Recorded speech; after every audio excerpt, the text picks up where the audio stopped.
This podcast is sponsored by Talkspace. You know when you're really stressed or not feeling so great about your life or about yourself? Talking to someone who understands can really help. But who is that person? How do you find them? Where do you even start? Talkspace. Talkspace makes it easy to get the support you need. With Talkspace, you can go online, answer a few questions about your preferences, and be matched with a therapist. And because you'll meet your therapist online, you don't have to take time off work or arrange childcare. You'll meet on your schedule, wherever you feel most at ease. If you're depressed, stressed, struggling with a relationship, or if you want some counseling for you and your partner, or just need a little extra one-on-one support, Talkspace is here for you. Plus, Talkspace works with most major insurers, and most insured members have a $0 copay. No insurance? No problem. Now get $80 off of your first month with promo code SPACE80 when you go to Talkspace.com. Match with a licensed therapist today at Talkspace.com. Save $80 with code SPACE80 at Talkspace.com.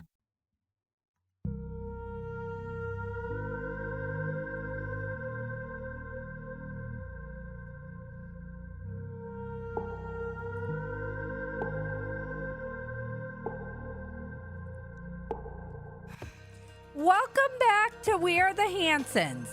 If you're new here, we're a big family with lots of love and a lot of chaos and a lot of stories to share. Today we're diving into something that affects every single one of us: sleep. As parents, we know firsthand how crucial it is to get enough rest. But in a house full of kids, it's often easier said than done.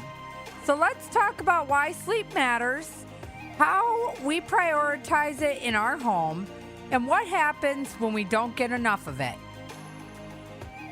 I'm going to start by saying, with the kids, every parent knows when toddlers miss a nap, it's game over. But beyond avoiding meltdowns, sleep is essential for their development. I can say this as a parent for my children. If they didn't get a nap when they were little, it was pure craziness, pure chaos. We had meltdowns, we had fits, temper tantrums, whatever you guys call it. It always happened. And I have a 7 and an 8-year-old. Sometimes I wish that I could give them a nap. And if they didn't attend school, they would definitely be getting one. Because sometimes I don't think they get enough sleep. And it's very whiny, very chaos, because they fight. And yes, I know they're close in age. They are going to fight. It's a dead giveaway. But let's just say this. It helps their brains grow, supports their immune system, and even impacts their behavior. That is the truth, 100%. And it's not just the little ones. Even our teenagers need way more sleep than they think. Studies say kids between the age 6 and 12 need 9 to 12 hours of sleep, and teens should get 8 to 10 hours. I'm going to tell you, my teenagers, they definitely don't get that. They think that because they're young, they can stay up late and they can still function. I'm telling you, they cannot function very well. I see it in their schooling. I'm always on them about, you guys got to get more sleep. You guys can't just run on fumes every day because you think that just a little bit of sleep helps. It doesn't. You know, social lives, that's not always going to happen because they're so tired. They go to school, they come home, and they're drained. They are so wiped out that all they want to do is just lounge around. You know, it starts affecting schooling, social life, being able to do things. So that's exactly why I'm always hounding them. And with the little ones, they're just dragging around, moping around after school, moping around before school. It's like, come on, guys. I try to do my best to make sure my kids get enough sleep. And sometimes they say, even if they go to bed early, they might wake up throughout the night constantly. And that is true to a point. I notice that when it is dry in our house, I wake up a lot during the middle of the night. I'm either coughing, I need to get a sip of water. And I know that's what my kids go through. We always have a humidifier running just to keep it that way. And we try to keep our house a little cooler. I freeze all the time. My husband gives me a lot of grief because he's always saying, "You're always cold." And I am. I am always cold. Even in the summertime, when my house has got the air on, guess where I am? I'm outside on the back porch or outside doing something because it's warmer outside than in my house. And I hate being cold. When our kids don't get enough sleep, we all feel it. They're more irritable, they struggle to focus, and they're more likely to get sick. It's like a chain reaction. I see it a lot. My kids think I'm crazy. My kids think my husband's crazy because of it. Now, let's talk about how we handle bedtime in our house. You know, with a house full of kids, it's not easy as just go to bed. They don't magically fall asleep. We try and get our kids up early and get them waking up, get them some food. Our kids not always like to eat breakfast in the morning because they're just not ready to eat or they're just not hungry. As a kid growing up, I knew, every morning I wasn't eating breakfast. I just could not do it. And I've noticed that in a couple of my kids that they just can't eat breakfast in the morning. So they'll drink a water or juice or something and just kind of hang out, watch cartoons, whatever it may be. So we've had to figure out routines that actually work for us. For the younger ones, we stick to kind of a set schedule where, we eat dinner and then it's usually bath time. Sometimes we'll do homework if they have homework and then we eat dinner and then bath time. Sometimes we'll forget and I'll be like, oh, we forgot homework. So sometimes it's bath time, then bedtime. So it just depends how busy we are and how things go throughout the night. But most of the time we try to get our kids in bed, and I've caught them getting on their tablets. I've had to take tablets away because screen time before bed just does not help. It actually winds them up more, I think. And I think they say if you have your phone on and you're looking at your phone or a tablet, the blue light in the phone causes you to stay up. And so you have to have an hour prior to falling asleep, no screen time. And I believe that. And for our older kids, we try to give them some independence, but we also have expectations. Like I said, no phones in the bed, and they need to wind down before sleeping. They need to just mellow out, relax, watch a little TV, if anything. Most of the time, my younger kids, and my teenager, they'll just shut the TV off and have it completely dark in the room. Nothing on, just silence. And that helps a lot too. I've noticed that.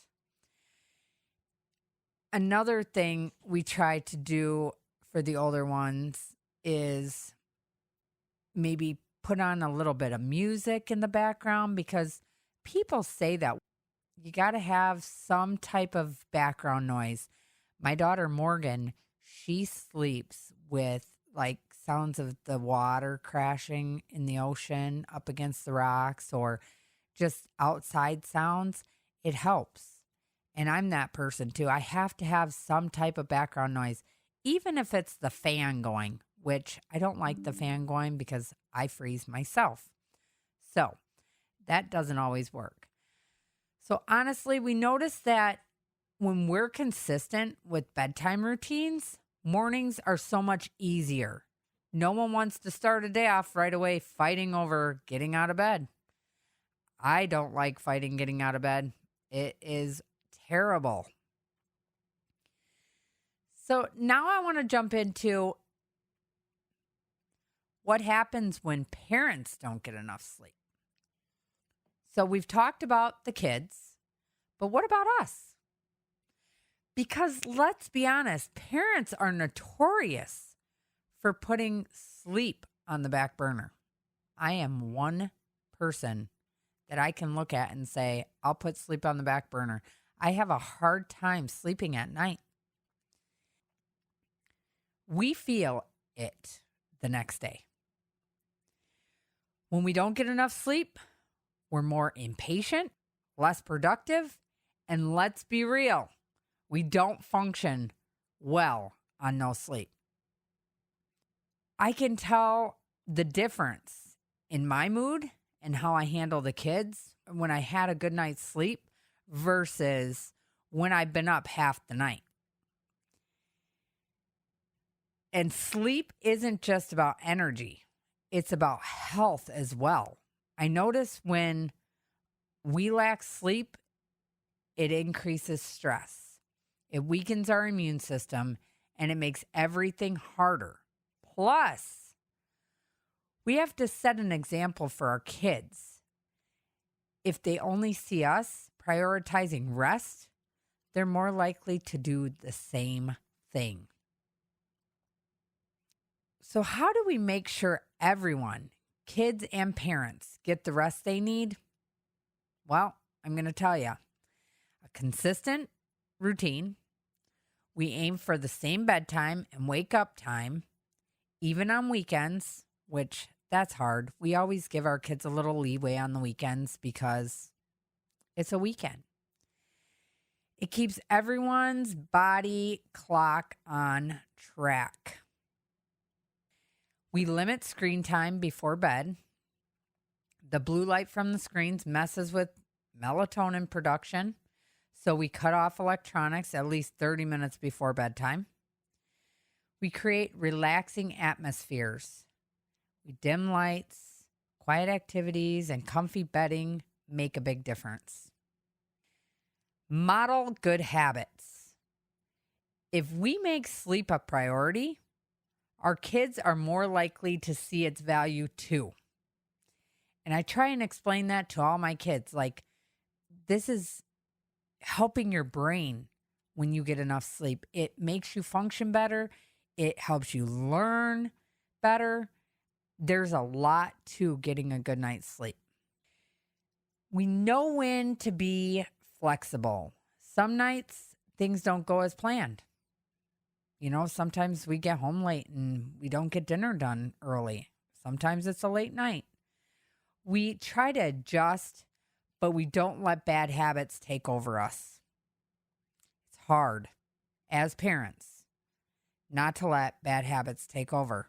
For instance, when we have a football game to go to or a cheer event to go to, we don't get home until late. So what it looks like when we come home is mad chaos. I'm hurrying trying to figure out something quick to make because either we didn't put dinner in the crock pot early because we weren't thinking and things just got too busy with work and stuff. So we just forgot all about it. And we're just trying to scramble to find something to fill our bellies before bed because it is so late and we're just trying to look for something quick. sometimes it's a free-for-all. What do you want for dinner? What do you want for dinner? And the kids will pick like pizza rolls or pizza or ramen noodles, even though I don't think ramen noodles are great for people, but that's something quick that they can fill their belly and be satisfied and be ready to get in the bath and get to bed. And we've had to do that. A family with a lot of kids does not have it easy. And I can tell you, we are not perfect. Nobody is perfect. So we do break these rules. And it's very easy to do with all the kids having different things to go to and different events. And it does get broke. And that's why when we're running throughout the week, it's good to let the kids just be themselves on the weekend and just enjoy friends or, late night movie with the family. I mean, it happens. So it's definitely not easy, but we make it work. I see my kids struggle when they're up late. Everyone will go to bed and I'll hear one of my kids get up, go to the bathroom, and then the other one. It's almost like a domino effect. When one kid has to go, then they all have to go. I see that. But at the end of the day, sleep isn't just about feeling rested. It's about our health, our mood, and how we function as a family. When we get enough rest, all of us, we're happier, healthier, and handle life's craziness a lot better. So, if we're tired as parents, we get crabby. If our kids are tired as kids, they're crabby. It doesn't mesh well, especially when neither one of us get enough sleep. There's always an argument. I want to thank everybody for hanging out with us today. If you have any sleep tips that work for your family, we'd love to hear them. You can send us a message on our Facebook at We Are The Hansons, or you can send us an email at wearethehansonsshow@gmail.com. And please go over to our YouTube channel, We Are The Hansons, and subscribe. I appreciate every single one of you. And if there is something you want me to know, please reach out. Y'all have a wonderful night.